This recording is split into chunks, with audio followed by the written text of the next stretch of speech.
Vale, estamos grabando. Bien, pues hola, bienvenidos al tema 10 de Sociología para la Economía, que lo titulamos del trabajo al ocio.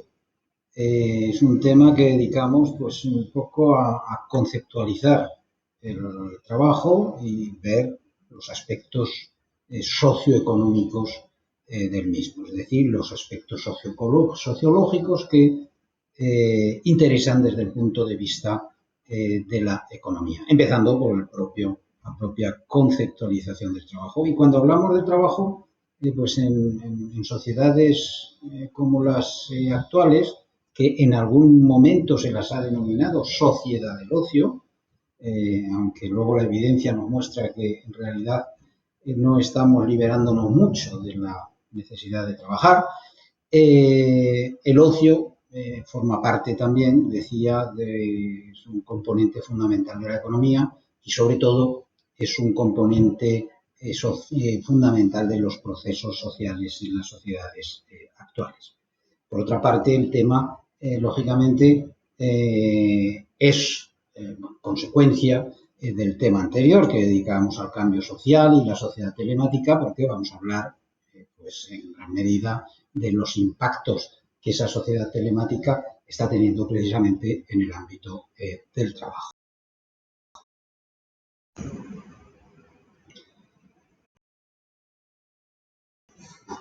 Bien, tenemos por definir el trabajo. Aquí tenéis pues las definiciones que utiliza la Real Academia de la palabra trabajo.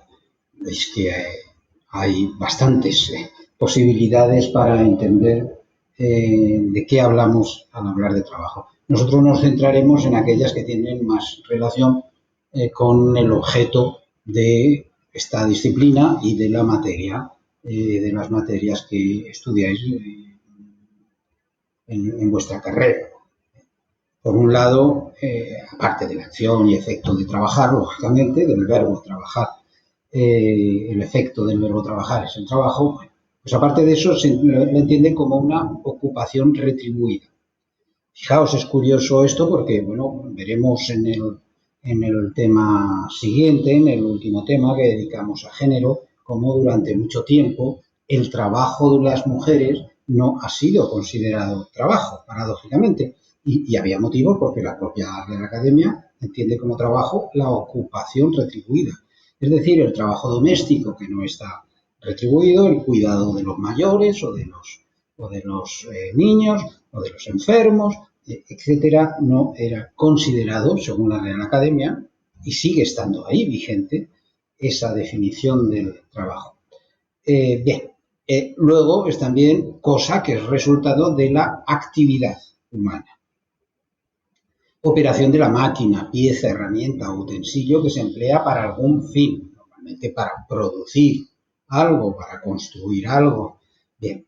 Y finalmente, subrayo esa acepción, esa sexta acepción que da la Real Academia a la palabra trabajo. Esfuerzo humano aplicado a la producción de riqueza en contraposición a capital. Esa dicotomía entre capital y trabajo. En realidad, bueno, es una definición un poco corta porque los elementos eran tierra, trabajo y capital. Eso es, la tierra ha dejado de tener significado,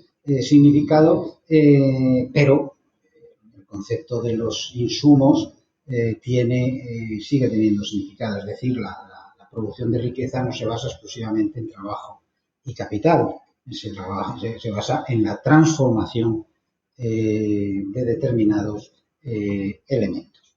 Bien, en cualquier caso, ahí están esas definiciones. Es interesante tener en cuenta una cuestión, porque ahora pues veremos precisamente esa diversidad de definiciones de la RAE y se explica porque tiene un sentido, muchos significados el trabajo, tiene una carga polisémica grande. La palabra trabajo, en realidad de donde viene en nuestra lengua, como veremos en unas cuantas lenguas más, es el origen etimológico es bastante terrorífico, porque viene de la palabra latina tripaliare, que era torturar, significaba torturar. A su vez, el tripaliare era derivado de una palabra del latín más tardío que era tripalium, y el tripalium era este artefacto que vemos aquí, que era un instrumento de tortura que se utilizaba para castigar a los esclavos. Originariamente, bueno, se había utilizado, es un mecanismo muy simple para inmovilizar animales, caballos, cerdos, bueyes, a quienes se les va a hacer algo para inseminarlos o para sacrificarlos o para lo que sea. Bueno, pues a partir de un momento determinado se empezó a utilizar para castigar a los esclavos. Y de ahí viene, de esa palabra tripalium, de ese tripalium derivan en español trabajo, en francés travail, en italiano traballo, en portugués traballo. Es decir, todas las lenguas latinas, la palabra trabajo procede de ese instrumento de tortura. Bien, pero es que en las lenguas también germánicas y eslavas, en las otras lenguas europeas, otras raíz de las lenguas europeas, el origen del trabajo también tiene que ver con el sufrimiento. Ahí tenéis en alemán, en inglés y en varias de las lenguas eslavas que tiene relación también con unas condiciones de sufrimiento y turbulencia.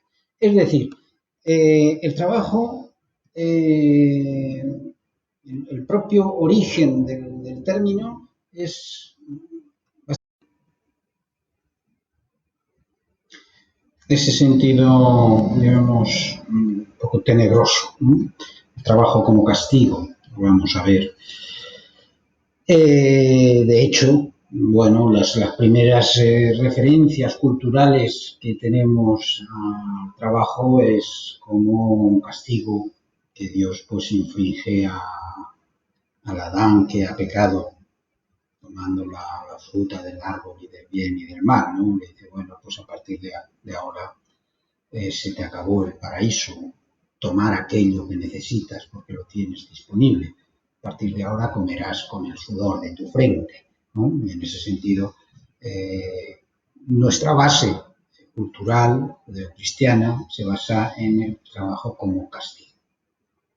Pero según las sociedades, según los momentos históricos de esas sociedades, incluso en los momentos en periodos cortos, en un ciclo económico, el trabajo es visto de forma distinta en un periodo de crecimiento que en un periodo de estancamiento o de declive económico. Cuando el trabajo abunda, no se ve de la misma forma que cuando escasea y se convierte en un bien preciado tener trabajo. Se habla de tener trabajo como una posesión más. Por tanto, trabajo es un término, un concepto, por tanto, polisémico. Tiene muchos significados. En sentido estricto, el trabajo es energía, nada más, energía que se transmite.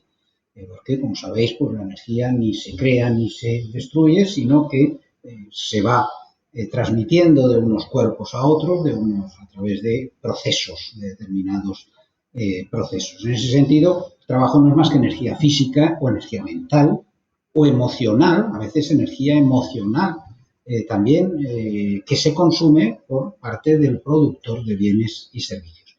El problema es que solo la energía física puede ser cuantificada. Esa energía emocional, pues bueno, pensemos en alguien que está trabajando cara al público durante muchas horas atendiendo a un público que a lo mejor llega enfurecido porque las cosas van mal o porque van con retraso o por lo que sea. Ese desgaste emocional, ahora, pues bueno, hemos hablado mucho en el marco de la crisis del coronavirus, de todos los trabajadores sanitarios que tienen que soportar un estrés especial al unirse tanto los problemas derivados de la gestión normal de una enfermedad con la carencia de medidas de autoprotección o con la presión social, el estrés social que suponen los debates políticos en torno a la propia gestión sociosanitaria. Bien, todo eso no se puede medir. Se pueden observar sus consecuencias del desgaste, del consumo de energía emocional que el trabajo genera. Se pueden analizar sus consecuencias, depresión, eso, pero no se puede medir. Solo la energía física puede ser cuantificada. Y ¿cómo se mide? Pues en julios, ¿sabéis? Recordaréis de lo que vengáis habéis hecho asignaturas de ciencias pero para el trabajo humano no se utilizan los julios, sino que se utiliza ese término que utilizamos también para medir la energía que ingerimos, que son las calorías. Una caloría es igual a 4,2 julios. Eso ya lo dejamos para los físicos o para los ingenieros. Bien, en cualquier caso, hay que tener en cuenta eso, que solo esa energía física que consumimos en el proceso del trabajo se puede medir. Probablemente la energía mental pueda medirse también pronto, el consumo que hacemos, porque no deja de ser un consumo energético también en el ámbito del cerebro, consumo energético de azúcar, etcétera, que el trabajo mental pueda medirse, llegue un momento en que pueda medirse.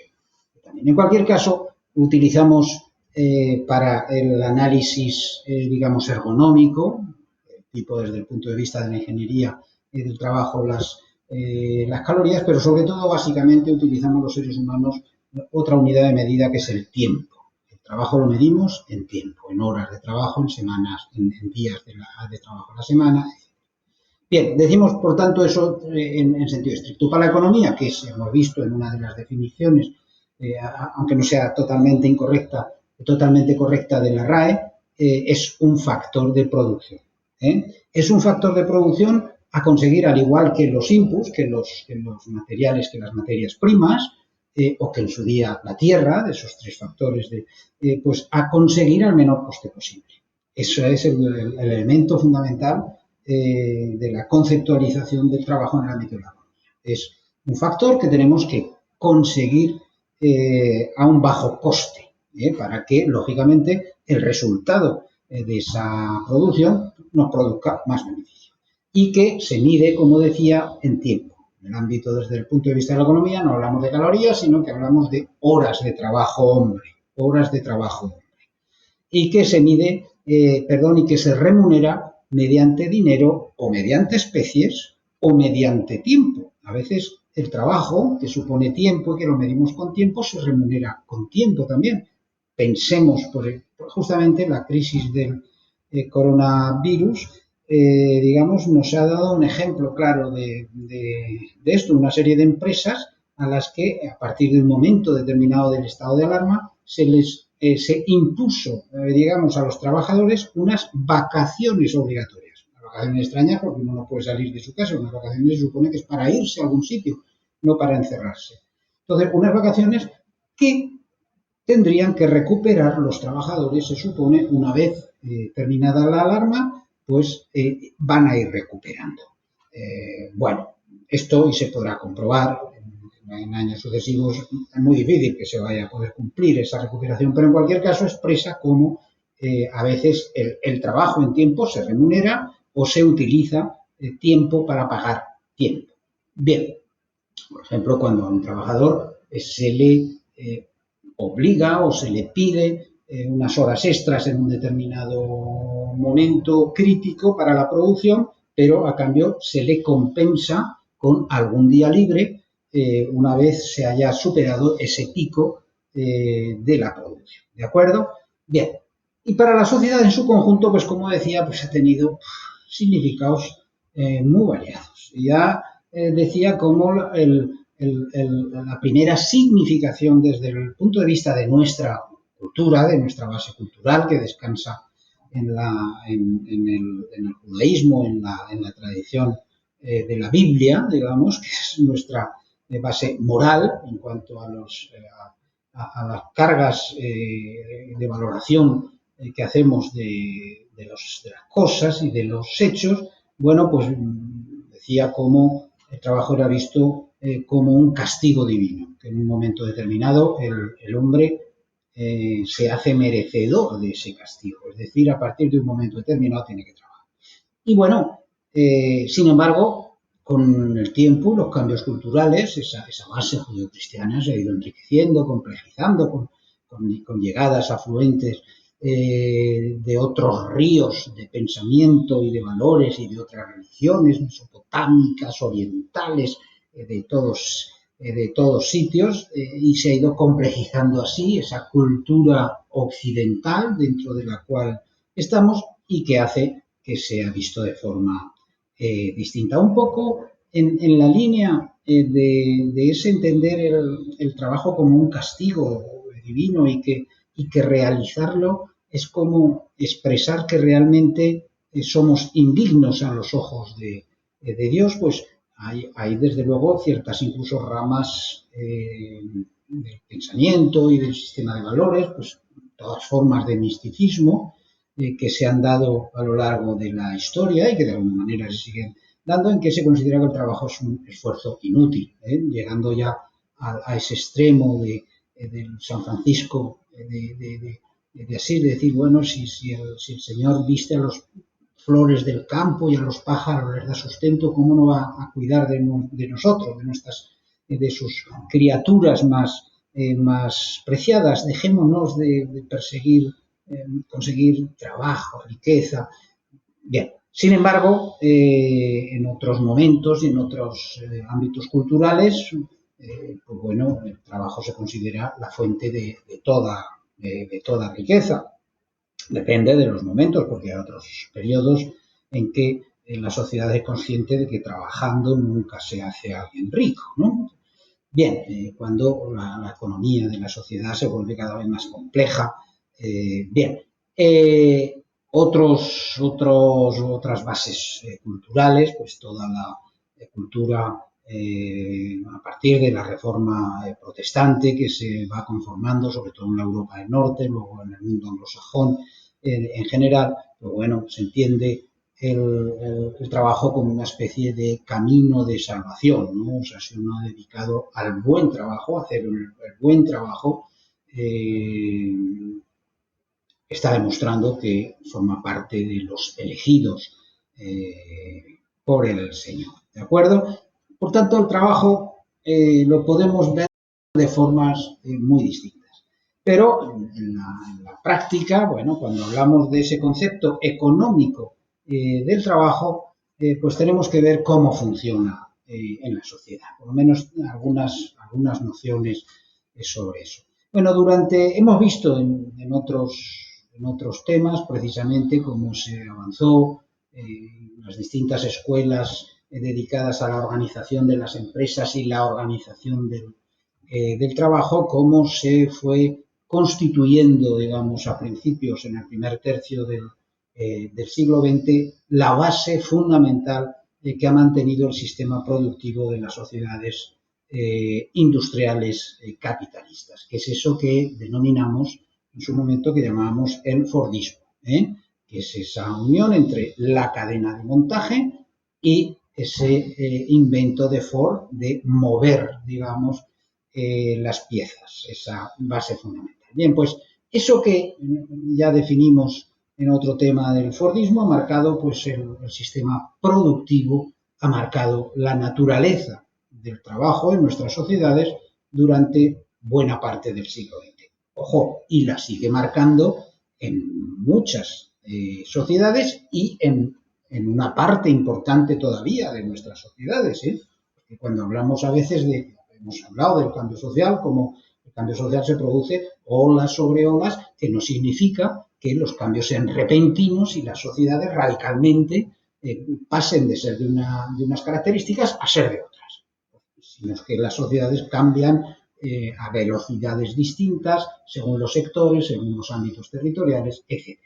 Bien, pues por tanto, pero básicamente ese Fordismo caracterizó ese sistema productivo. ¿Qué lo caracterizaba? Recordemos un poco, recopilando cosas que hemos ido viendo. Primero, la producción a gran escala y basada en grandes empresas multinacionales.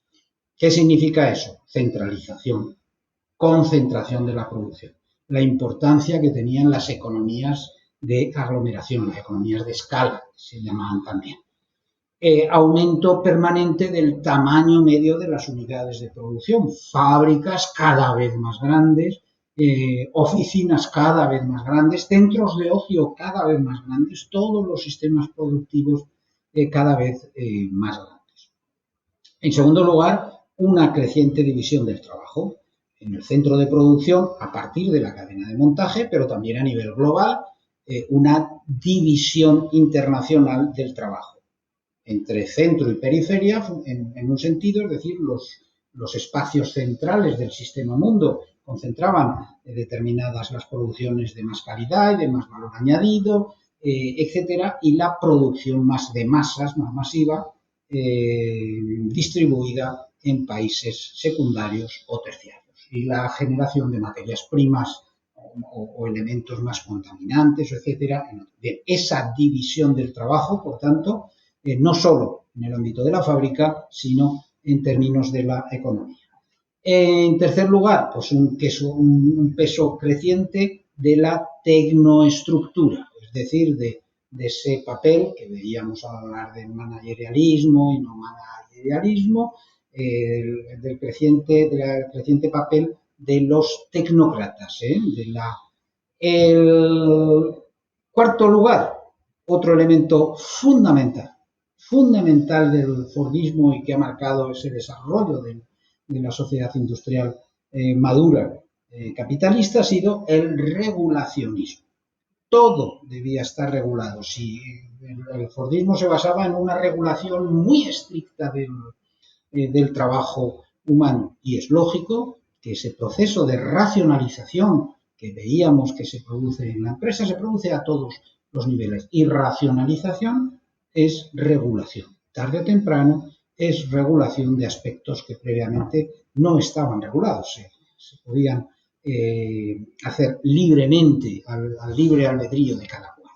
Bien, regulación del mercado de trabajo y peso creciente, lo hemos visto en el ámbito del estado del bienestar de los sindicatos, el propio desarrollo del estado del bienestar, que es un sistema cada vez más regulado en aquellos aspectos en que el Estado se hace cargo de determinadas cuestiones de las que los individuos no pueden hacerse cargo, creciente intervención estatal en todos los sentidos, incluso en algunos países pues se desarrolla lo que se ha llamado capitalismo monopolista de Estado. Desde el propio Estado se controlan casi en régimen de monopolio determinadas producciones. Esto se ha combinado en las últimas décadas, digamos, del Fordismo, con la aparición de un capitalismo de Estado de una nueva naturaleza. En el caso de la sociedad china,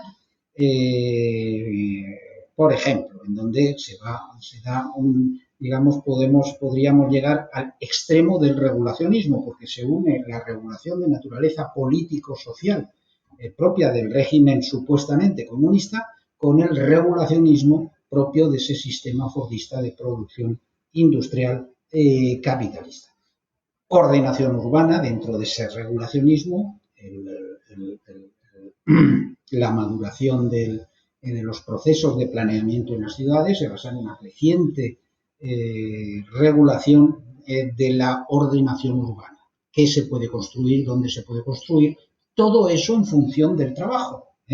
Dónde hacer viviendas para los trabajadores, dónde tienen que estar las fábricas, cómo se conectan esas viviendas de los trabajadores con las fábricas, es decir, los sistemas de transporte, las vías públicas, las autopistas para que todo el mundo pueda ir a trabajar rápidamente, y se regula también incluso el tiempo de ocio en función del tiempo de producción. Bien, por tanto, todo ha llegado a estar regulado y todo cada vez más regulado. Bien, pues de alguna manera eso se acabó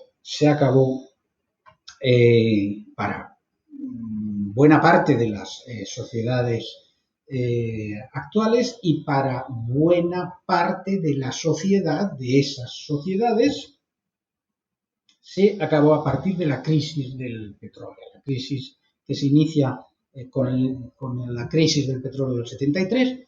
En realidad, lo que aquella crisis expresaba, aunque pues de la misma forma que ahora tenemos una crisis económica que está originada por el coronavirus, por la crisis sanitaria del coronavirus, pero en realidad de alguna manera se ha superpuesto, porque en cierta medida tocaba una cierta recesión, un cierto nivel de recesión, que no sabemos, nunca se sabe cuándo una recesión acaba en crisis, pero tocaba, de alguna forma. Han pasado 12 años desde la crisis que se inició en el 2007-2008, es decir, por los ciclos económicos tocaba.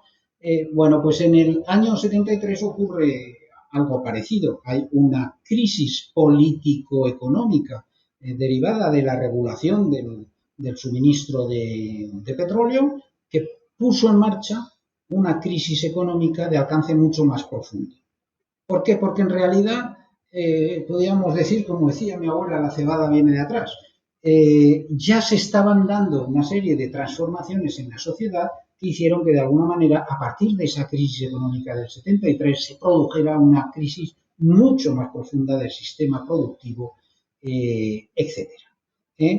Hay una serie de elementos que iban incidiendo en esa dirección. Primero, el desarrollo tecnológico, ya hemos hablado en el tema anterior, del impacto de la telemática, del desarrollo de las nuevas tecnologías de la información y la comunicación, que van a impactar de lleno en esa forma de producción fordista.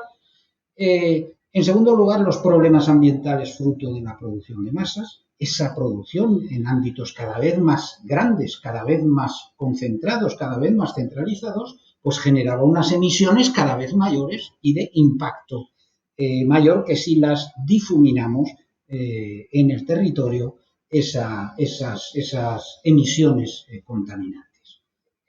Otro elemento importante, pues la irrupción de nuevos países industriales emergentes que, bueno, quisieron tener su parte del bocado de la producción y de la riqueza que el sistema generaba. Otro elemento, pues la creciente saturación de los mercados, a medida que cada vez había más países con capacidad de producción, de producir las mismas cosas de producción masiva, bueno, pues los mercados se saturaban y empezaron a fragmentarse cada vez más, porque esa capacidad de producción, veíamos que, bueno, no respondía a necesidades cada vez más diversas, de grupos culturales cada vez más diversos que accedían a la sociedad de consumo. Otro elemento importante, por los crecientes desajustes en esos grandes centros productivos, en esas enormes factorías donde pues, se producían problemas, pues, por ejemplo, relacionados con el absentismo laboral, cada vez más difícil de controlar. Cuanto más grande es un centro productivo, más difícil es de controlar la presencia física de todos los trabajadores y que todos los trabajadores se dediquen a trabajar en un momento, etcétera. Cuanto más grande es un centro productivo, mayor presencia sindical y mayor posibilidad de conflictos sindicales también. Y pues luego empezó a observarse, los años 70, 80, hacerse análisis de cómo en realidad la productividad en esos grandes centros productivos de alguna manera descendía. Bien.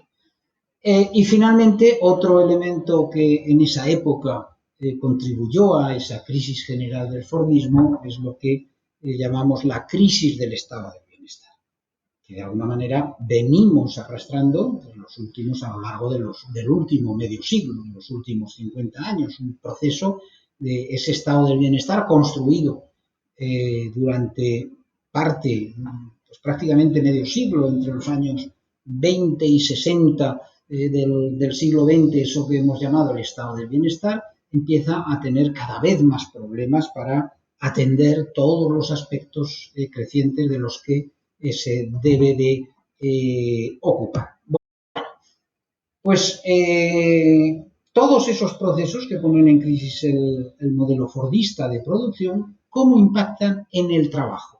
Que todo eso tiene unas consecuencias directas en la propia naturaleza del trabajo, en cómo lo organizamos, en cómo lo repartimos, etcétera. Bueno, pues hechos nuevos que van a impactar primero, pues la revolución tecnológica, de nuevo hablamos de las TICs, revolución tecnológica con base en la información que genera innovaciones permanentes y radicales, innovaciones que de pronto, bueno, rompen con la propia concepción de cómo entendemos el hacer una determinada cosa. A veces hay innovaciones que ni siquiera tenemos muy claro para qué son. Cuando empezaron a aparecer los primeros drones de consumo, para el consumo, empezaron a aparecer por los grandes supermercados de la informática, pues aparecieron casi como unos juguetes, ¿no? Unos juguetes. Y de pronto, en apenas 5 años, los drones se convirtieron en sustitutos, en robots, en auténticos robots sustitutos de muchas actividades humanas, de detección de cosas, de transporte de cosas, de vigilancia de cosas, etcétera. Bien. Otro hecho que impacta por la tendencia a los sustitutivos sintéticos orgánicos de determinados recursos naturales. Y eso tiene unas consecuencias en el trabajo importante. Pensemos a qué nivel podemos pensar. Pensemos que ahora mismo se puede construir una casa simplemente con una especie de impresora 3D que utiliza un producto semiplástico, entre cemento, plástico, etcétera, que la máquina lo va. La propia naturaleza del producto que hace innecesario, por ejemplo, buena parte del trabajo vinculado. Bien, nuevos sectores motrices que fueron apareciendo a partir de los años 60, la microelectrónica, la telemática después, las biotecnologías, todos los desarrollos tecnológicos basados en el descubrimiento del ADN, de la transformación de genética, etcétera. Los procesos de automatización productiva, que por supuesto ya venían de atrás, pero que se agudizan con estas nuevas tecnologías, se automatizan tareas, por lo cual pues, sobran muchos trabajadores que hacían esas determinadas tareas repetitivas. No olvidemos tareas que considerábamos aburridas, estresantes, alienantes, etcétera, pues de pronto aparecen máquinas, robots que son capaces de hacerla. Y nos quedamos sin esas tareas repetitivas. Bien, los procesos de especialización flexible que van a desarrollarse también a partir de los años 60, sobre todo a partir de los años 70, el modelo Toyota de producción de Just in Time es la mayor y primera gran expresión de esa especialización flexible. ¿Qué significa esto? Pues que en vez de intentar producir muchas cosas, como decía Henry Ford, ¿no?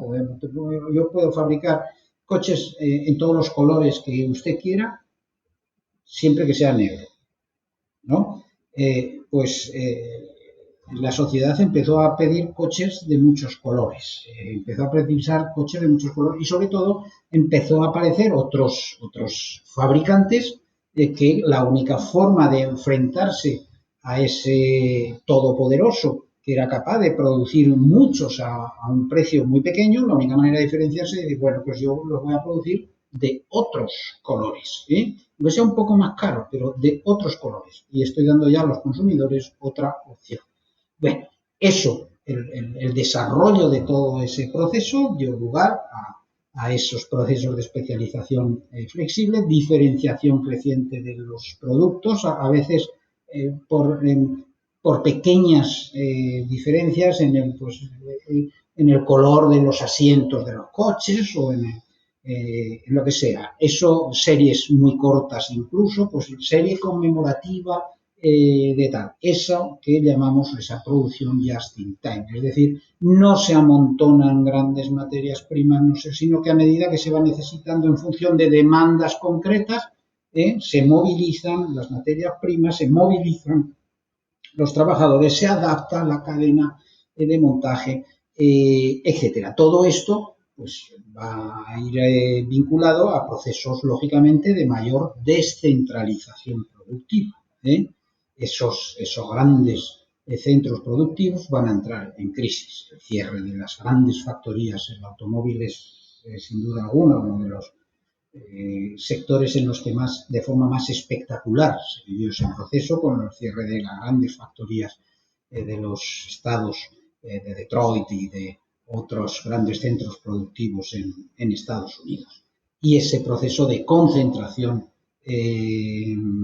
productiva empresarial. Y luego el proceso de globalización de los mercados, pues terminó de de acabar con ese modelo fordista como forma única, casi única de producción. Bien, pero ¿qué consecuencias tienen todos estos hechos nuevos que decía en el trabajo? Pues las consecuencias que tiene han sido serias y graves, y están siendo todavía.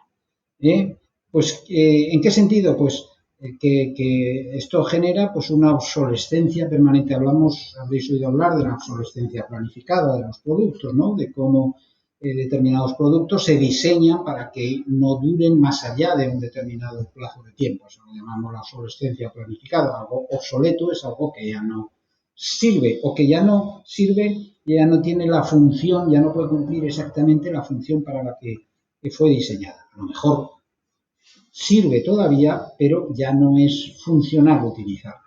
Bien, pues eso ocurre con buena parte de los saberes de los trabajadores, una obsolescencia permanente. Un trabajador se forma durante X años trabajando en una actividad determinada, en una cadena de montajes o en un taller fabricando muebles y de pronto cualquier impacto de esos elementos que hemos visto, cualquier desarrollo tecnológico, cualquier innovación, hace su trabajo absolutamente innecesario. Su saber hacer, su know-how, sus conocimientos, sus habilidades como trabajador dejan de tener ninguna demanda. Eso implica una recualificación permanente del trabajo, es decir, el trabajo debe redefinirse continuamente a medida que llegan esas innovaciones, y el problema es que el trabajo significa que el trabajador se tiene que recualificar permanentemente. Lógicamente, cuando hay ese proceso permanente de obsolescencia de los saberes en cuanto de las capacitaciones para el trabajo, eso exige, y hay que hacer una recualificación permanente, eso exige una desregulación laboral creciente, ¿eh? Para que todo eso sea fácil. Bien, entonces las consecuencias, digamos, que pudiéramos decir, a veces hablas, si conocéis las 3 R's del desarrollo sostenible, ¿no? Bueno, pues podemos hablar de unas cuantas más R's del trabajo postfordista. Desregúlate, readáptate, reformúlate como trabajador, rediséñate casi como ser humano, refórmate de forma permanente. Eso es lo que caracteriza de alguna forma el trabajo en esta sociedad. Veamos algunas de las consecuencias que todo esto tiene en la forma y en la propia conceptualización del trabajo.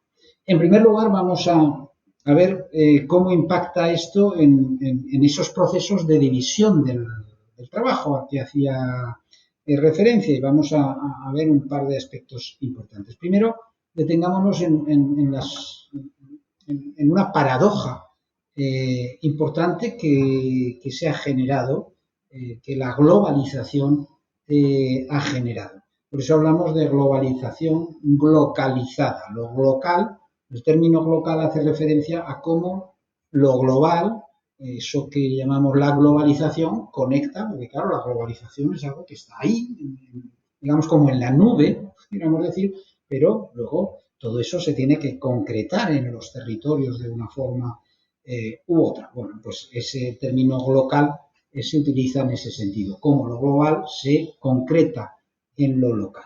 Bueno, pues digamos que esos impactos que han tenido estos cambios, bueno, pues el desarrollo de la sociedad de la información, de la sociedad telemática, que va vinculada a la globalización de la economía, de los flujos financieros, de la información, etcétera. Todo eso ha hecho que buena parte de las producciones se hayan transferido al plano mundial.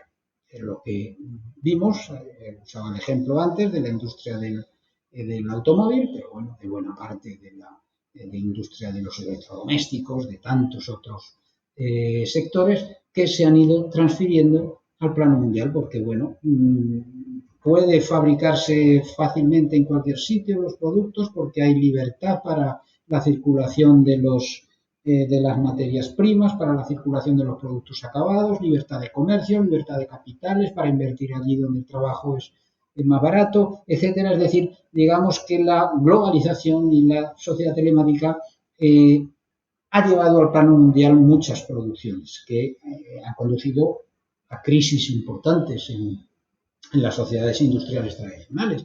Pero paradójicamente, el desarrollo, la madurez, el proceso de maduración de la globalización y la sociedad telemática, pues está haciendo que la producción local vuelva a ser competitiva en ciertos sectores, en otros sectores. ¿Por qué? Primero porque la adaptación a los clientes, esa creciente fragmentación de la oferta, esa segmentación creciente de las necesidades, pues exige una creciente fragmentación de la producción. Ya no tienes que tener esas plantas tan enormes. Y, por ejemplo, bueno, pues las propias zonas rurales, en la medida en que cuenten con infraestructuras básicas, pues pueden soportar cualquier tipo de producción industrial o de servicios que antes no podían. Por tanto, se da esa paradoja. Yo utilizo hace muchos años y sigue siendo válido porque además ahora llega a más niveles. Todavía el ejemplo del pan. El desarrollo del Fordismo, a medida que fue impactando en más y más sectores, pues supuso esos procesos de concentración. Pues en un sector como la producción de pan, donde tradicionalmente pues, todos los pueblos tenían su o sus panaderías, en las ciudades había innumerables panaderías, casi en cada barrio había varias, etcétera. Bueno, a partir de los años 60, y sobre todo a partir de los años 70, determinadas innovaciones, una de las cuales fue el invento llamado pan Bimbo, ¿no? Del pan de molde envasado, que no se desarrolló en ninguna de las ciudades de los países más avanzados, sino que vino de un empresario mexicano, pero que se extendió en el planeta rápidamente. Es un ejemplo paradigmático, cómo de pronto una parte importante de la sociedad pasa de comer cada cual el pan de su panadero a comer el mismo pan que puede fabricarse en una gran planta, en una gran fábrica, en cualquier sitio, en el centro de Castilla, en el caso de España, donde está concentrada la producción de cereales. Bien, pues en los años 60, 70 empiezan a desaparecer las panaderías, todas las panaderías. Solo sobrevive casi por ciudad, pues una o dos grandes, en algunos casos se agruparon en cooperativas, en otros no fueron capaces, desaparecieron sin más esas panaderías y aparecen grandes panaderías en las que se fabrica prácticamente todo el pan de una ciudad. Todo el pan que no es ese pan Bimbo que todavía además está más centralizado, ese pan de molde, llamado Bimbo, lo conocemos así, pero hay de muchas marcas, por supuesto, pero que se puede bien. Pues paradójicamente lo que hemos vivido en las últimas décadas ha sido la ruptura, la vuelta atrás de ese proceso. ¿Por qué? Porque las nuevas tecnologías han hecho viable que vuelvan a existir esas pequeñas panaderías. Los hornos prácticamente portátiles, los transportes de masa prefermentada, las demandas de los consumidores cada vez más diversas, unos que quieren pan integral, otros que quieren pan de centeno, otros que quieren pan de sarraceno, otros que quieren pan con pipas, pan con tal. Eso ha generado la posibilidad de que emerja precisamente, y en las últimas 2-3 décadas, pues han reaparecido multitud de taonas artesanales, pero es que cualquier tienda de chucherías te puede fabricar, entre comillas, porque utilizan lógicamente unas barras prefabricadas que prácticamente solo hornean, pero es que en nuestra propia casa lo podemos preparar ese pan. El último nivel de ese proceso de descentralización, de localización, ha sido las máquinas de pan que cualquiera se puede comprar y en su casa, en la crisis del coronavirus, hemos visto cómo se ha multiplicado la cantidad de gente que se ha dedicado a hacer pan en casa. Bien, por tanto, esa paradoja, pero expresa muy bien es el pan, ese camino de ida y vuelta que se produjo hacia la concentración máxima en el Fordismo y a partir de la crisis del Fordismo, el desarrollo de las nuevas innovaciones tecnológicas, la descentralización. Bien, otro fenómeno importantísimo vinculado a ese proceso es la deslocalización. La deslocalización. He hecho referencia varias veces al paradigma de la industria del automóvil, que en los años 70 se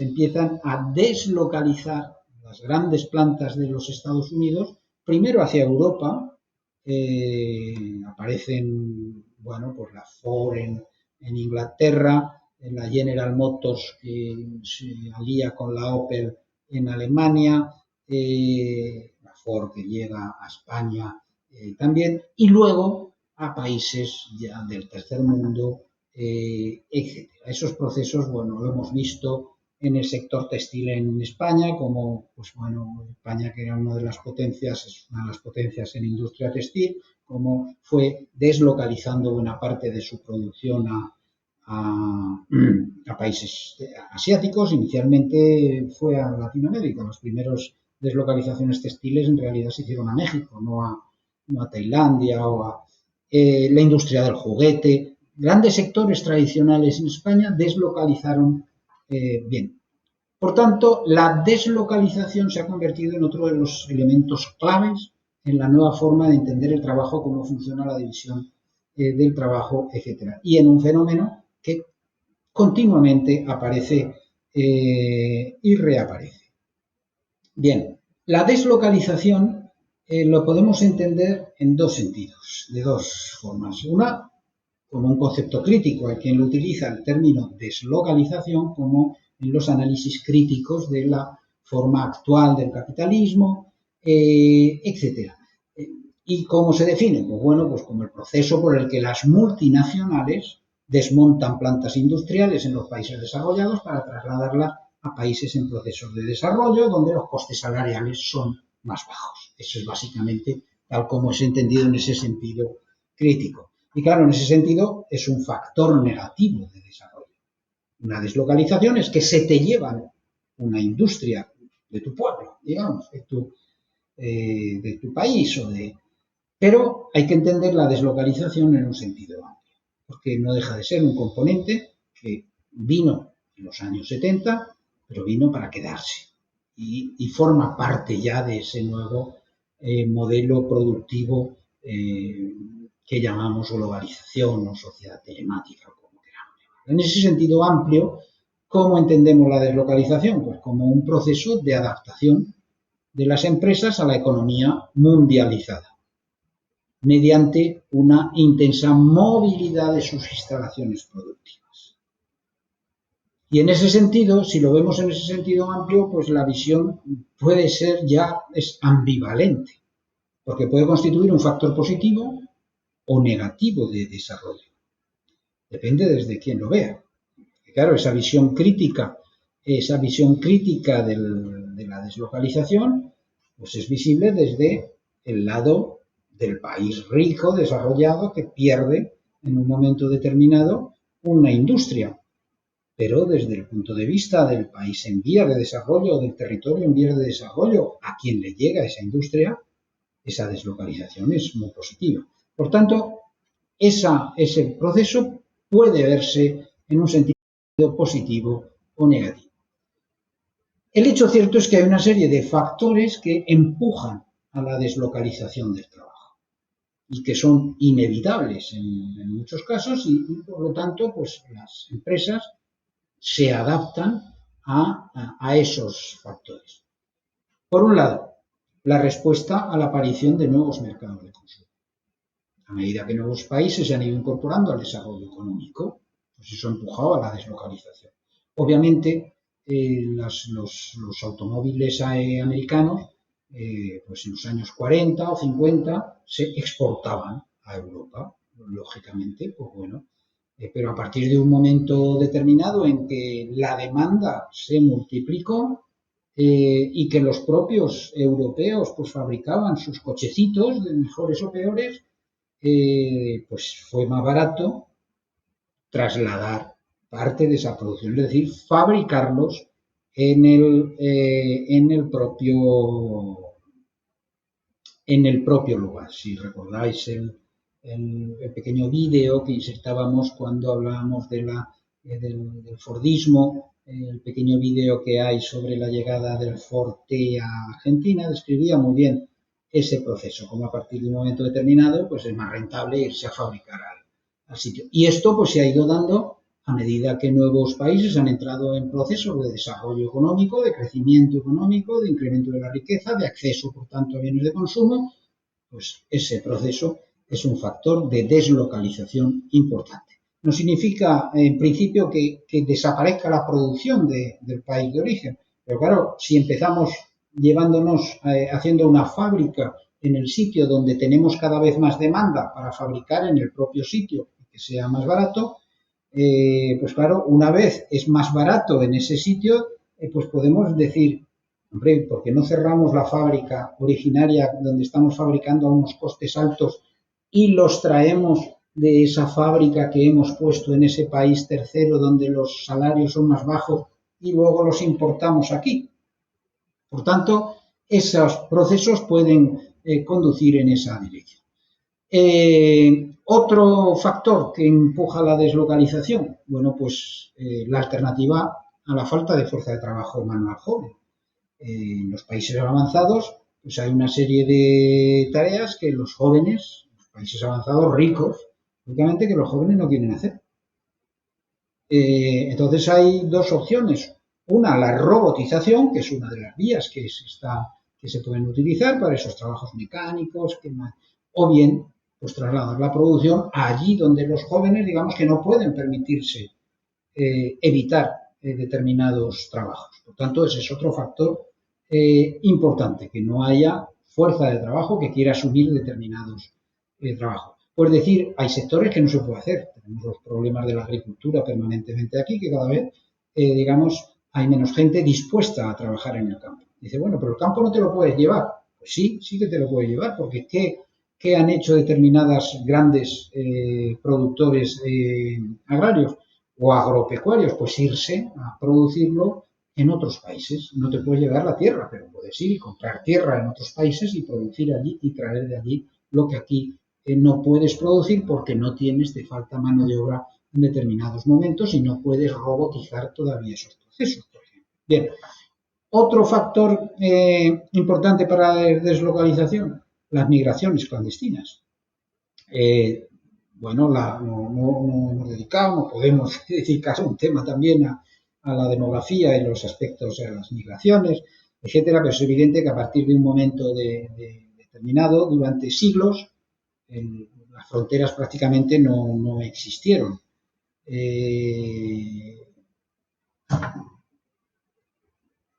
Pero a partir de un momento determinado, sobre todo del siglo XX, en que el trabajo empieza a ser un bien importante, bueno, pues las fronteras se cierran, se limita la entrada de emigrantes que vayan a buscarse la vida, en la medida en que puedes tener parte de la población de tu país que tiene dificultades para tener acceso al trabajo. Se cierran, por tanto, las fronteras. Pero eso no implica que se cierren las fronteras, no significa que eso vaya a desanimar a quien tiene una necesidad de mejorar porque no puede sobrevivir en el país que vive. Por lo tanto, las migraciones clandestinas siguen funcionando permanentemente, lógicamente con menos intensidad que cuando se produce la migración, que cuando se producían de forma, pero siguen ahí. Bueno, pues una forma de frenar las migraciones ilegales, la emigración ilegal hacia países ricos, digamos, cuando no se necesita mano de obra, porque cuando se necesita se abren las puertas, dicen, vengan ustedes, cuando no se necesita, una forma que es pues llevar producción a esos países o a países que hagan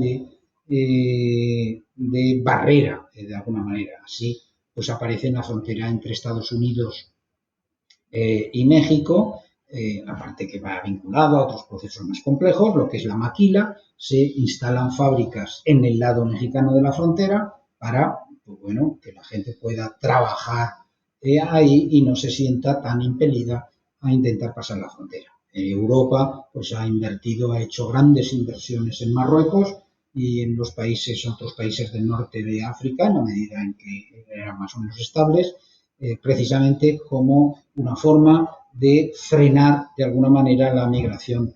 Bien. Por otra parte, hay que tener en cuenta que la deslocalización no siempre es sinónimo de desconcentración. Bueno, hay determinados productos, ya he dicho antes que el Fordismo sigue funcionando a muchos efectos en muchos países y en muchos sectores de todos los países. Es decir, hay todavía economías de escala que se producen en muchos sectores. Cuando el libre comercio, cuando se firman tratados de libre comercio y se hacen accesibles los consumidores, los mercados de todos los países a determinados productos que se pueden fabricar fácilmente, pues bueno, pues tenemos lo que llamamos la gran fábrica china, donde se fabrican, siguiendo los principios más estrictos del Fordismo, de la gran producción, de la gran factoría, etcétera, productos para los que el bajo coste del transporte pues permite que, bueno, se puedan fabricar allí a un bajo coste. Es decir, hay deslocalización que no significa desconcentración también. Hay simplemente deslocalización que a veces implica incluso mayor concentración de la producción.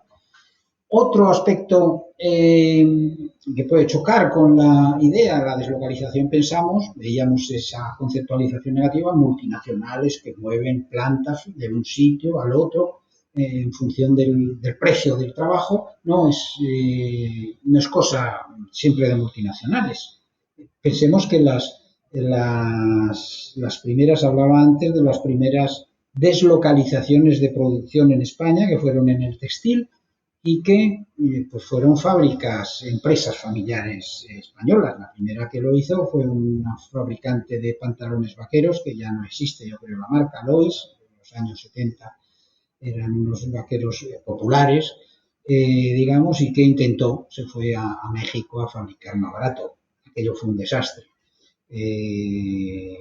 Fracasó porque, claro, los salarios eran más bajos, pero las características culturales en la relación con el trabajo era complicado. Los siguientes que se fueron, Adolfo Domínguez a Portugal, o el grupo de Zara, el grupo que se llevan la producción a los países asiáticos, es distinto.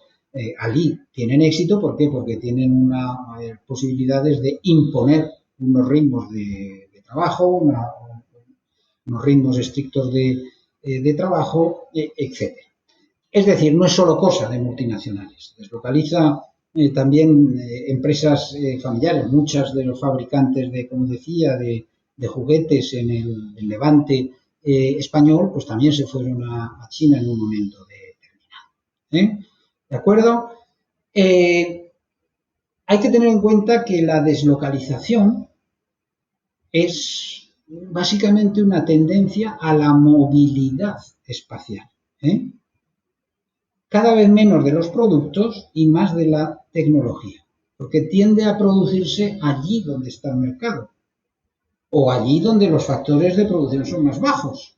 Es decir, se juegan en los dos sentidos y siempre con la base de ese desarrollo de las telecomunicaciones y de la libre circulación de la información y del conocimiento.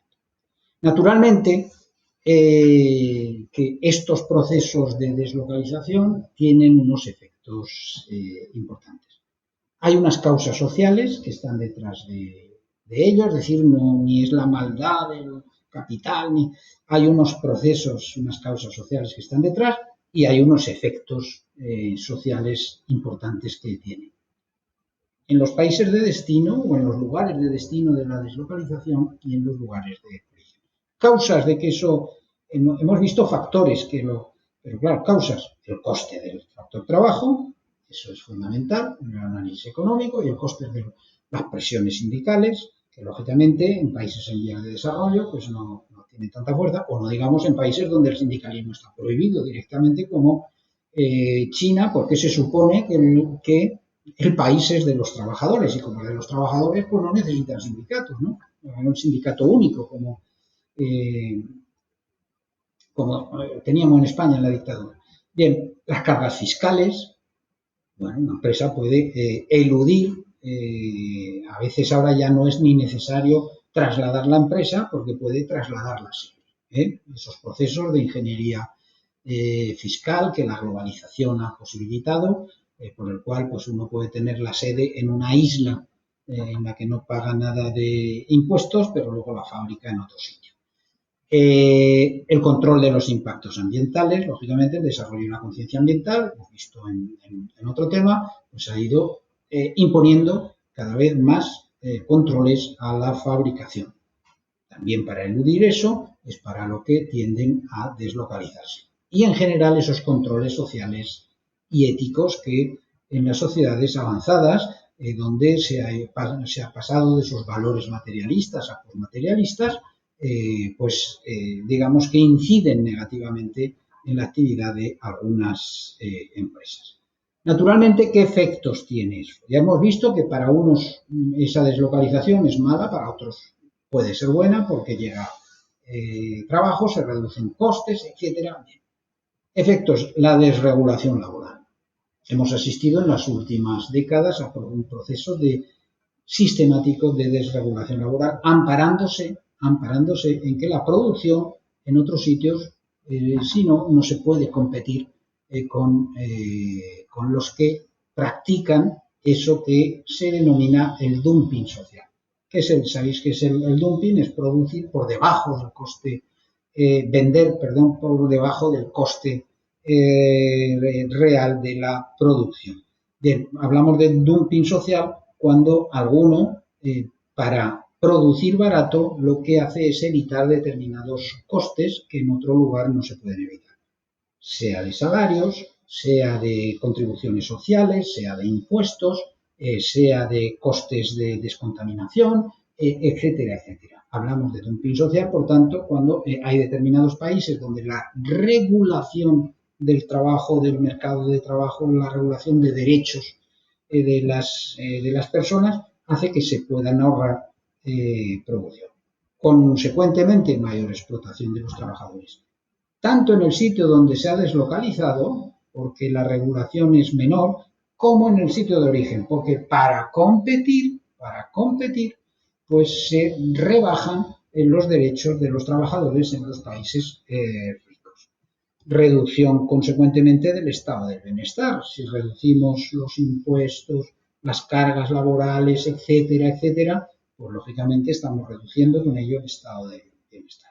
Estamos contribuyendo a una mayor degradación ambiental. Cuando uno puede jugar a que, oye, si tú me pones aquí que tengo que poner este filtro en la chimenea, yo me marcho para allá porque allí no me lo exigen. Claro, ¿qué ocurre? Que allí va a generar contaminación donde no existía y aquí va a mantenerse la contaminación porque, claro, el siguiente va a decir, oye, o paséis la mano por encima o yo también me iré como el otro. Bien, por tanto, esa mayor degradación ambiental. Y todo esto, en el fondo, ¿qué supone? Hablamos de desregulación. Y desregulación implica, va vinculado a desracionalización. Y desracionalización y desregulación implica mayor ingobernabilidad en todos los sentidos.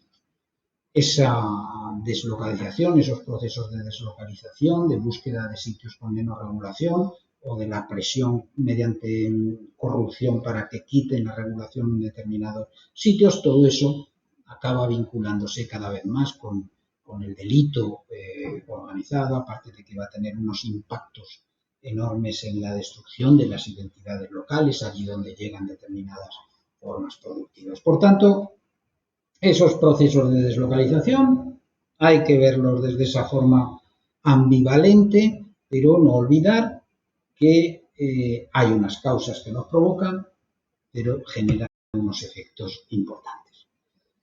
Bien, otra cuestión importantísima en cuanto a los efectos en el trabajo de todas estas transformaciones. El teletrabajo. El teletrabajo es otro de los productos, ya lo veíamos al hablar de la sociedad telemática. Bien, pero ahora lo vamos a ver un poco más en detalle.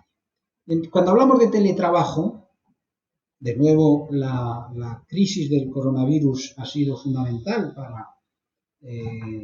para ver de qué va esto del teletrabajo. Muchos lo habéis visto en vuestras casas con vuestros padres, y, bueno, y a mí en las videoconferencias y a otros compañeros estábamos teletrabajando cuando estábamos haciendo una clase virtual. Bien, cuando hablamos de teletrabajo, ¿de qué hablamos? Genéricamente es trabajo a distancia del centro productivo principal con la ayuda de las telecomunicaciones. Pero claro, cuando hablamos de teletrabajo a veces incluimos o tendemos a incluir fenómenos que por lo menos son dudosos que podamos llamar teletrabajo, pero bueno, pero están ahí. Por un lado tenemos procesos de transferencia de trabajo al consumidor de forma telemática. Estamos teletrabajando para quienes nos venden cosas. Cuando estamos utilizando un cajero, estamos teletrabajando. Estamos haciendo lo que hace un cajero realmente en el banco cuando vamos al banco a sacar dinero. Porque lo que hace el cajero es teclear la cifra, teclear nuestro nombre y sacar el dinero de la caja porque lo cuenta Pues eso es justo lo que hacemos en un cajero. Cada vez menos porque hacemos cada vez más compras telemáticas directamente y no tenemos que usar dinero. Pero cada vez que hacemos compras telemáticas estamos haciéndole el trabajo a los administrativos de esa empresa que nos vende. Se está ahorrando ese trabajo porque eso lo hacemos automáticamente. Nosotros le metemos todos nuestros datos, nuestros NIF, queda todo regulado para la facturación, etcétera, todo automatizado. ¿De acuerdo? Bien, eso por un lado. Y luego tenemos, a veces se confunde también con lo que es el trabajo domiciliario, propiamente dicho. Profesionales liberales que siempre han teletrabajado, digamos, han trabajado sin el tele, porque han trabajado de forma domiciliaria, pues muchos profesionales liberales, solo que ahora hacen una gestión telemática.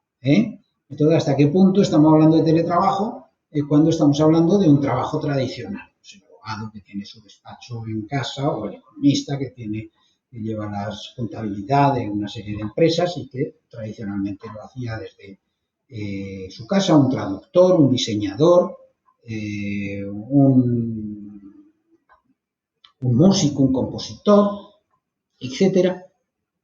Una cosa es trabajo domiciliario, ¿vale?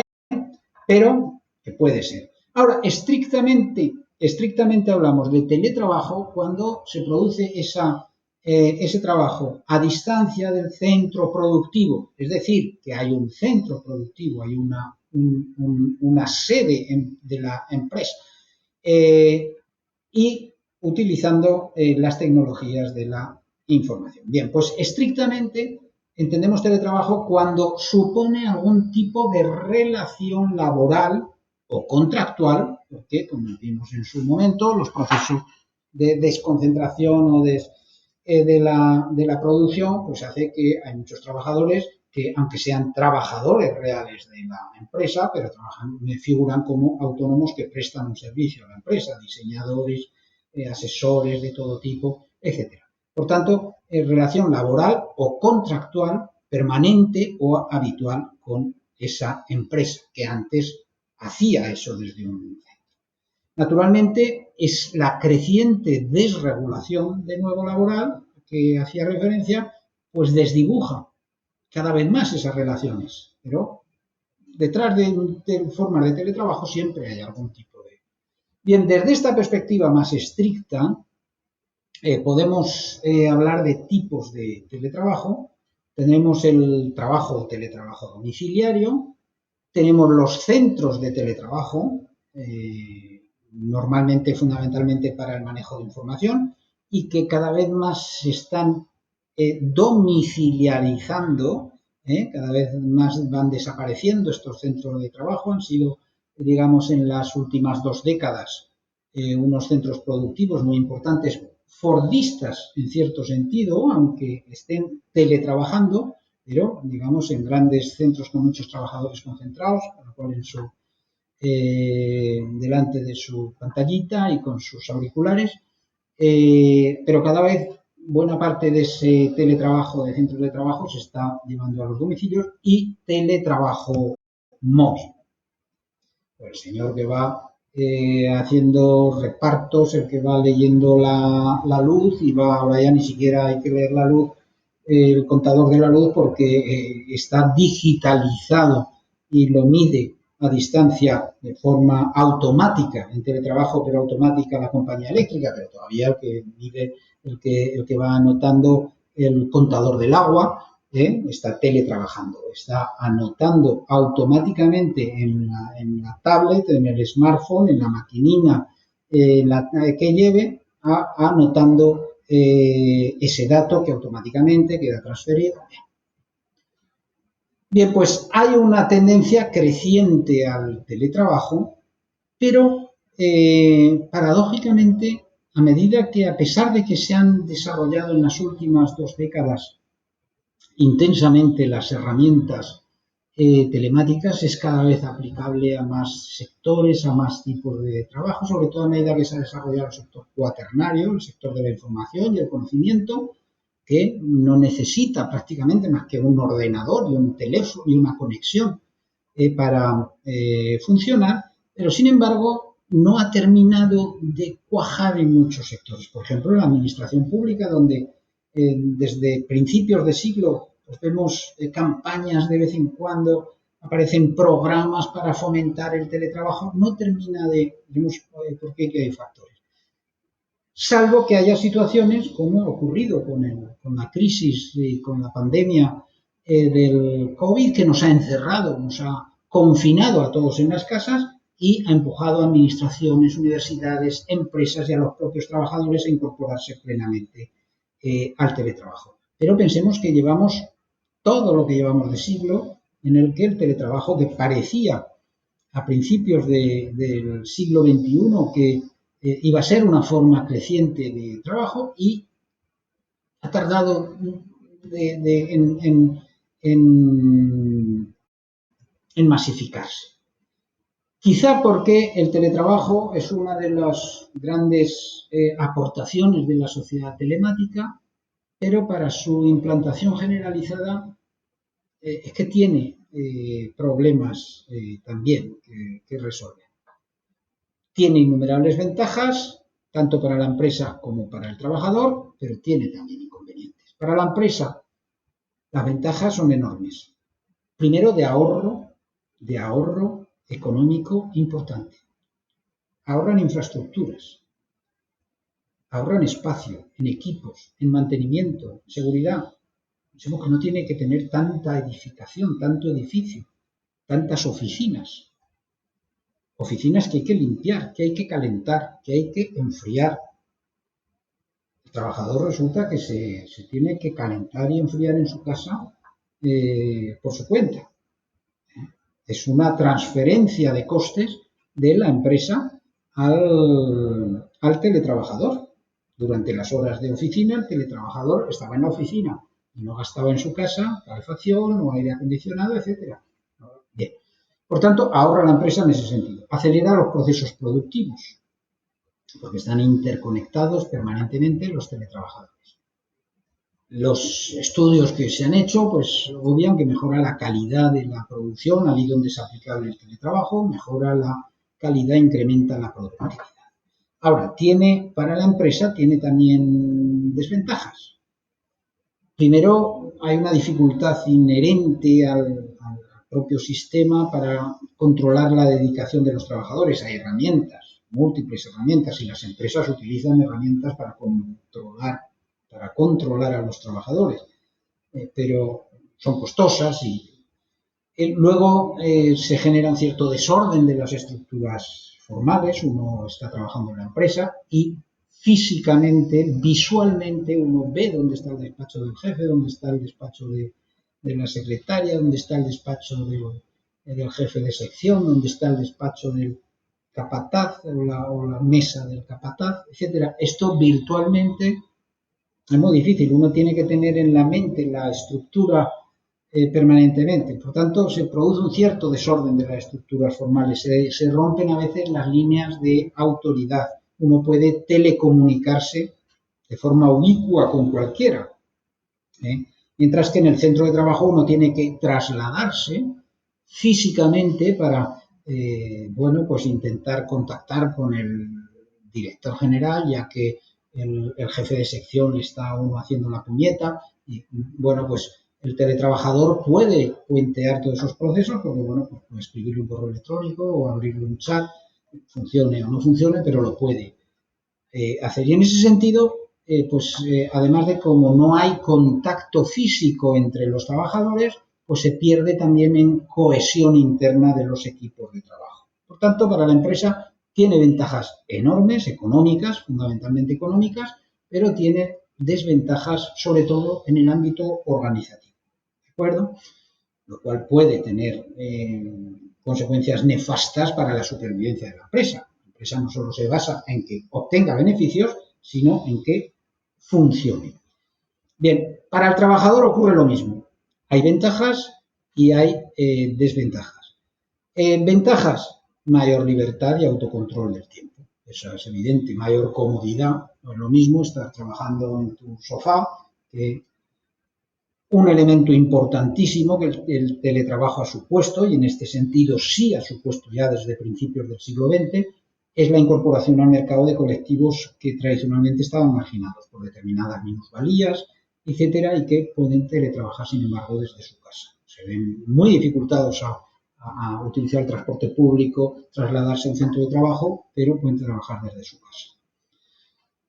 Efectos secundarios para el trabajador perniciosos, pues bueno, primero el descontrol en el horario de trabajo, normalmente por exceso. O sea, lo que preocupa a algunos desde el punto de vista de la empresa, controlar la dedicación de los trabajadores, en realidad lo que ocurre es que normalmente la mayor parte de los teletrabajadores trabajan más de lo que deberían, de lo que les corresponde.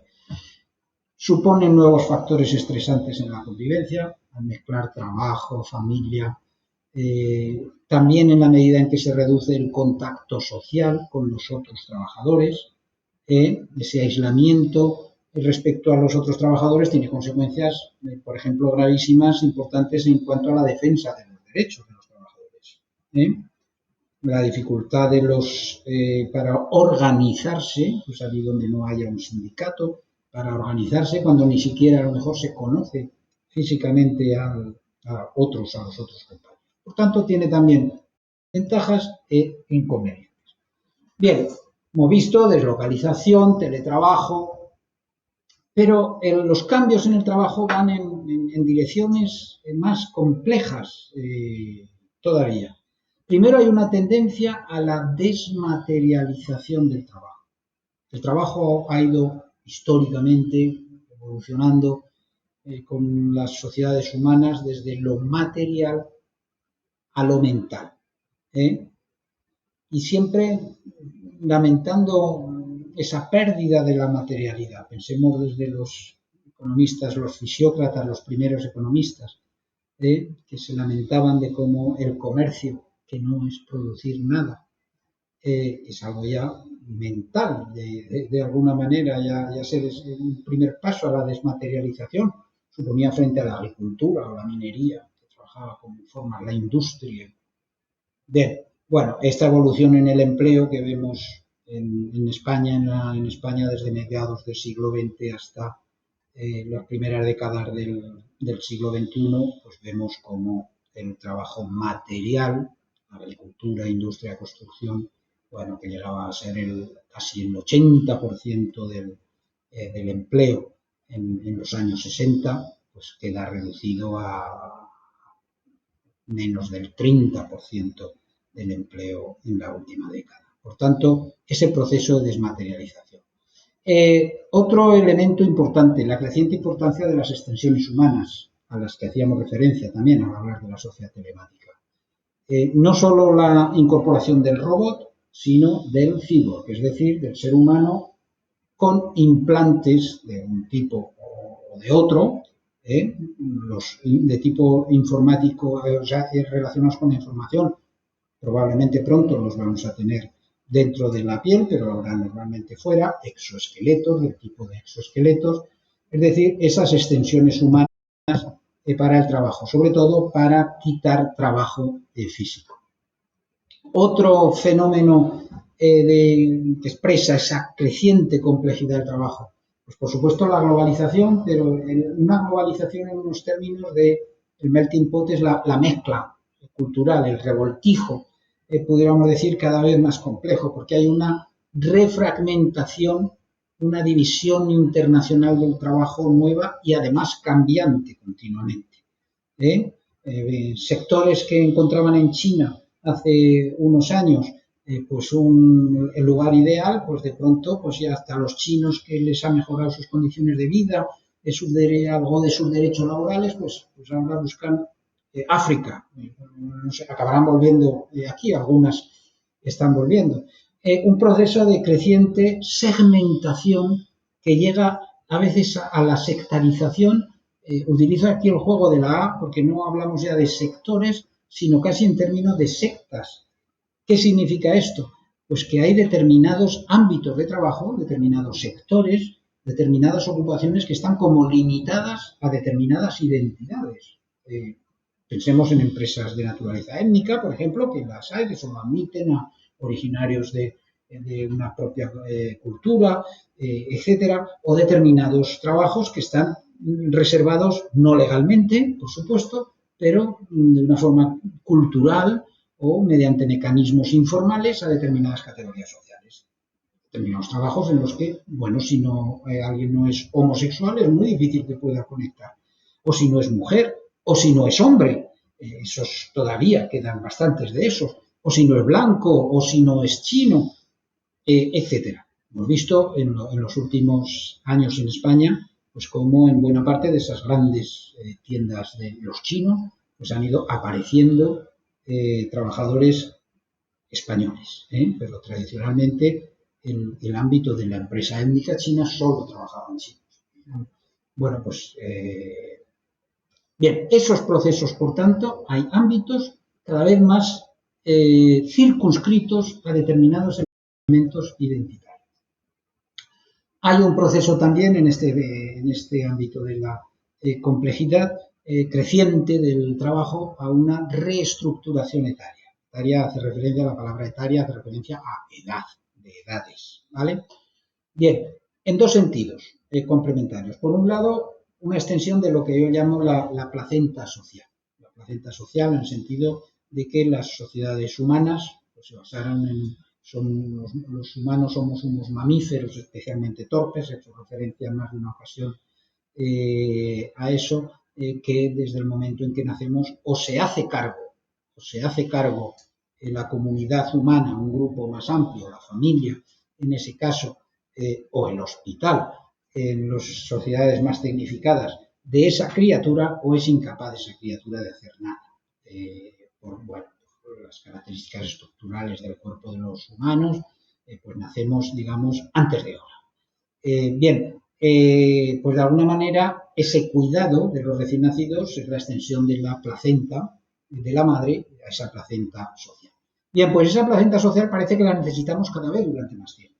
Hay un proceso de incorporación cada vez más tardía al trabajo, por dos factores que aquí se explican en este diagrama, fruto de la evolución social.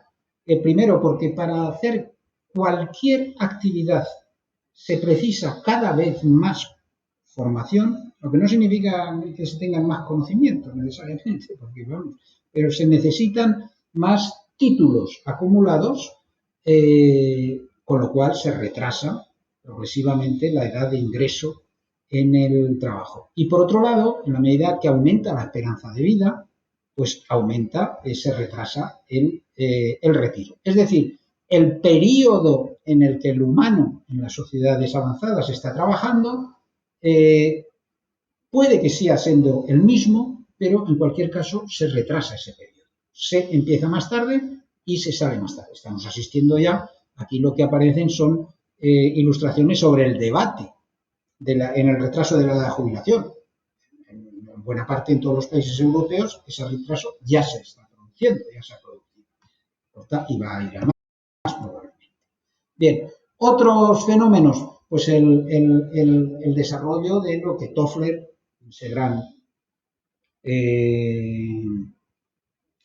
ese gran visionario, no es la palabra, del futuro que estamos viviendo, Alvin Toffler llamó el prosumidor. Ya hemos hecho referencia a eso, al cajero, pero hay otras formas de prosumo. Es cuando el prosumidor es aquel consumidor, el consumidor que en realidad está fabricando o terminando de fabricar algo que la empresa a quien se lo compra se lo da a medias. El bricolaje no deja de ser o esos trabajos a que he hecho referencia, en el cajero, etc. Otro factor importante que complejiza todo esto es la emergencia en el marco de la sociedad telemática, precisamente de lo que llamamos la sociedad de 24 horas, cuando el tiempo deja de tener significado. Hemos vivido durante miles de años, vivimos basados en el día y la noche. Durante varios siglos hemos vivido basados en el reloj y que hay unos periodos de trabajo, unos periodos de descanso, etcétera, normalmente marcados por la noche. Bien, y que hay unas estaciones para producir determinadas cosas. Bueno, pues los desarrollos tecnológicos han roto con todo esto. Se rompen los ciclos temporales biológicos, la frontera entre el día y la noche. No hay más que ir a los supermercados y no hay temporadas de frutas o hortalizas. En cualquier momento del año podemos comer cualquier cosa. Si no viene de la huerta de al lado, vendrá de la huerta de Latinoamérica o de África o de donde sea. El calendario pierde significado. Uno puede ir en agosto a esquiar a un parque temático en Madrid o bañarse en enero en un parque temático como está en Berlín, en un antiguo campo de aviación, en un antiguo almacén. Hay una playa estupenda con su sol y el reloj ya es un cronómetro casi exclusivamente, no hay distinción entre días laborables y festivos. Hemos vivido en las últimas 2 décadas una batalla permanente por la ampliación de los días festivos que los comerciantes pudieran abrir en España y otros países donde no existe. En Portugal lo tenemos aquí al lado, donde de siempre, desde el desarrollo de estos procesos, los grandes centros comerciales no tienen días festivos. La ciudad de 24 horas, digamos, en esa sociedad de 24 horas está siempre abierta, dispuesta.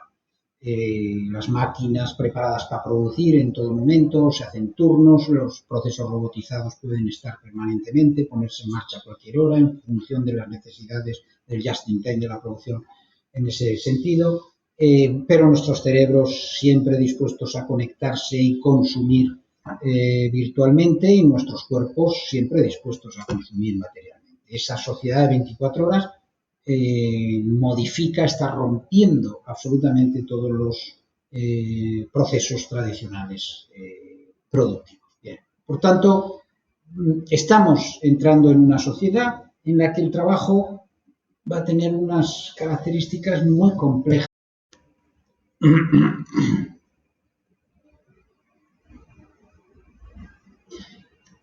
Y el trabajo es inseparable del ocio. No le prestamos la atención que merece al ocio en los estudios de economía, de ciencias del trabajo, de empresa, cuando el propio ocio en sí mismo se constituye en uno de los sectores más importantes de la economía y en uno de los ámbitos de trabajo más importantes que hay. Pero sobre todo es importante porque, digamos, se supone que trabajamos en parte para conseguir disponer de ocio. Si hemos visto que la conceptualización del trabajo es compleja, digamos en origen, la conceptualización del ocio también lo es.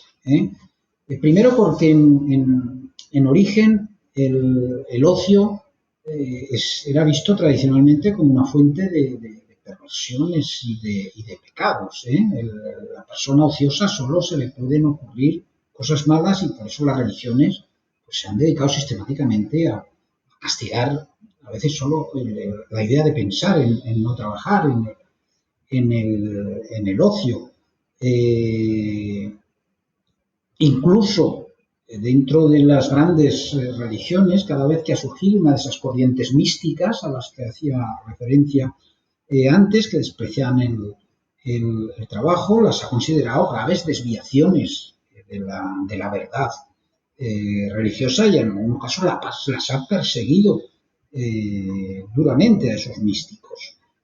Bien, en cualquier caso podemos decir, bueno, tradicionalmente pensemos en la religión, en las religiones judeocristianas, donde pues, hay un día de descanso semanal que está instituido además en la Biblia, en la propia interpretación del origen del mundo, ¿no? Y el séptimo día descansó el Señor y todas las religiones de ese tronco, judía, cristiana, islam, todas instituyen ese día, un día de descanso, que no es de descanso, sino un día de alabanza al Señor por los bienes que nos da. Bien, en realidad el proceso productivo tradicional durante siglos no ha distinguido ni distinguió solo en algunos periodos, en algunos sectores, podía hacerse ese descanso semanal. En el campo, si hay que hacer una tarea, no hay domingos, no había domingos tradicionalmente. Bien, la fábrica, la llegada de la revolución industrial, la fábrica posibilitó implantar unos ritmos que permitieron asegurar ese descanso semanal, porque además, en la medida en que uno podía mantener un ritmo indefinido en la fábrica, pero claro, los cuerpos necesitan reponerse. Y en ese sentido, la sociedad industrial inventó el descanso semanal formal, digamos casi obligatorio, para facilitar la propia reproducción de la fuerza de trabajo. Y bueno, el desarrollo del estado del bienestar, pues de alguna manera ha sido un proceso de obtención de más espacio de ocio, de más liberación del tiempo de trabajo. Además, el estado del bienestar ha liberado a los trabajadores de parte de sus obligaciones también, de su tiempo. Han podido liberar tiempo no solo de la generación de ingresos, sino también del cuidado, del tiempo dedicado al cuidado, al sustento de la familia, etcétera, a medida que se instituía el sistema educativo o los sistemas sanitarios, etcétera. Ha habido cada vez más ámbitos de los que la sociedad en su conjunto se ha hecho cargo. Naturalmente, eso se ha hecho a costa de convertir esos espacios en ámbitos de producción también.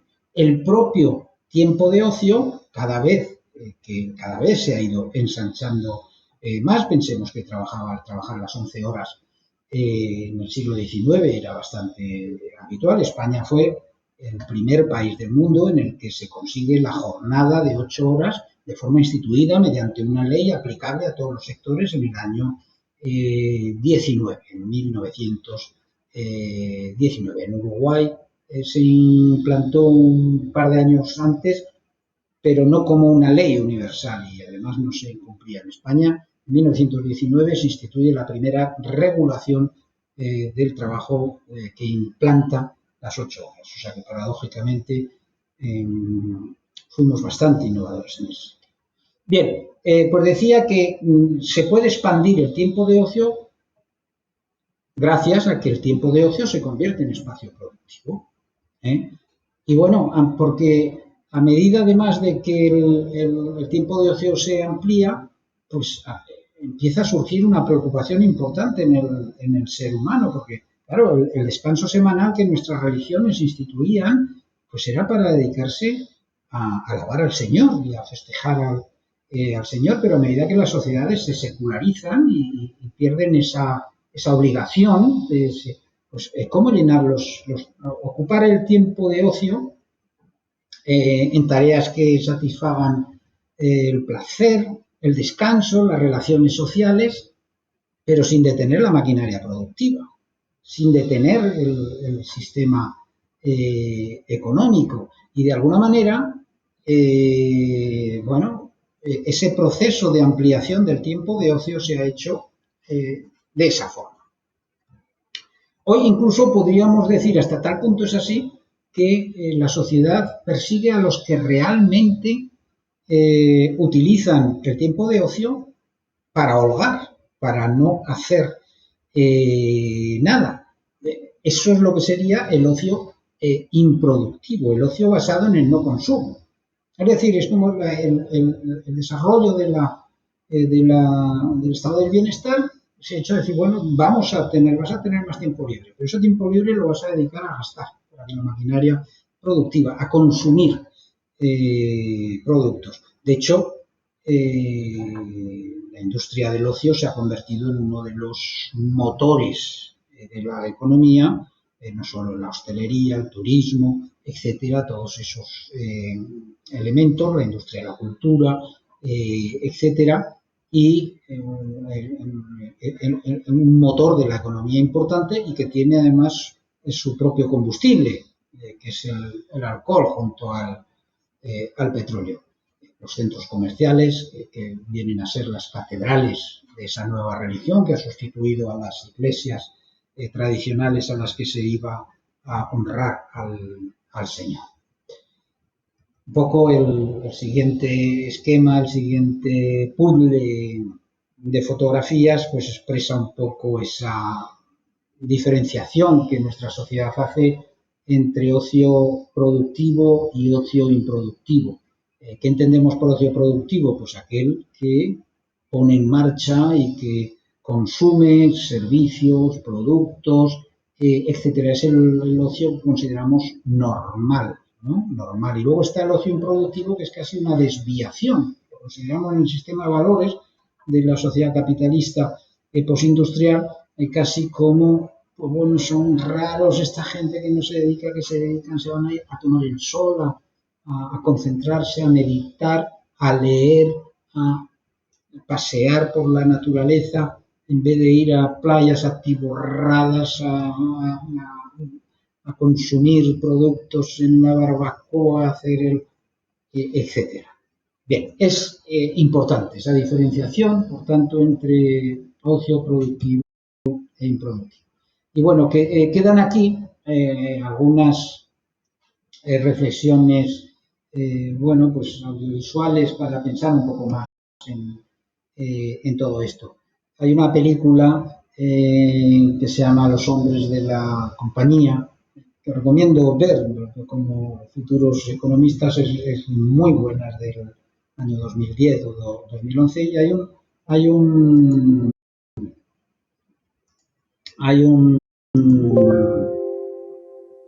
hay un fragmento, un pequeño fragmento de la película que está incorporado está el enlace, digamos, aquí al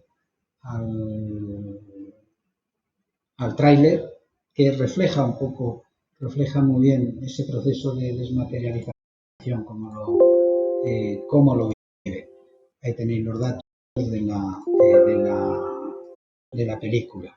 En cualquier caso, no hay que olvidar que hablamos de desmaterialización, pero no hay que olvidar que en realidad todos esos procesos alcanzan todavía solo a una pequeña parte del planeta, a una parte, no pequeña, pero una parte de la producción. El resto, la mayor parte de los trabajadores y trabajadoras del planeta siguen, como quien dice, caminito de la obra, caminito de la fábrica o caminito del campo, o Caminito de la Obra, haciendo trabajo según la forma tradicional. O sea que todo lo que hemos visto aquí, desde luego, se refiere a las formas de trabajo que vais a vivir fundamentalmente, que vais a administrar como economistas o en administración pública o en empresas, pero que buena parte del trabajo sigue siendo. Por eso, pues bueno, ahí os dejo un par de canciones que sirven para reflexionar. Por un lado, sobre ese trabajo, lo duro del trabajo, es una canción de Joan Manuel Serrat, que se llama precisamente Caminito de la Obra, y la otra es una canción de Chico Buarque de Holanda, un cantante brasileño, que se llama Construcción, que es aparte de las dos son una preciosidad de canciones, pero pues expresa muy bien la dureza del trabajo en la construcción, la de Serrat, es una canción de los años 70, una serie de términos que aquí tenéis, os he incorporado la traducción, una serie de términos que son propios de la época, de la cultura y de los barrios de la periferia de Barcelona y de la cultura del trabajo del paleta, ¿no? Y esta, la canción de Chico Buarque, pues es una canción que expresa muy bien el encuentro entre el trabajo y el ocio, porque es una canción que bueno, pues describe un momento un poco singular, en el que el trabajo de la obra, seguimos con el trabajo de la construcción por mantener algo material, el trabajo de la obra choca con el ocio, choca con los que están holgando y disfrutando del tiempo de ocio de ese sábado, que sin embargo esos trabajadores de esa obra que debe terminarse en plazo no pueden disfrutar. Yo recomiendo oírla porque además la construcción de Chico Buarque es una de las grandes canciones brasileñas del siglo XX y Caminito de la Obra de Serrat es una preciosidad. Bueno, con esto terminamos el tema. Largo, más que otros, extendido demasiado, casi en algunos de eso, pero bueno, el contenido es un tema no muy largo de contenido real de triángulos rojos, ya lo veréis en la presentación, aunque aquí no aparecía. Hay trabajos más duros que estudiar, los que reflejaban esas canciones que espero hayáis escuchado antes de llegar. Hasta luego.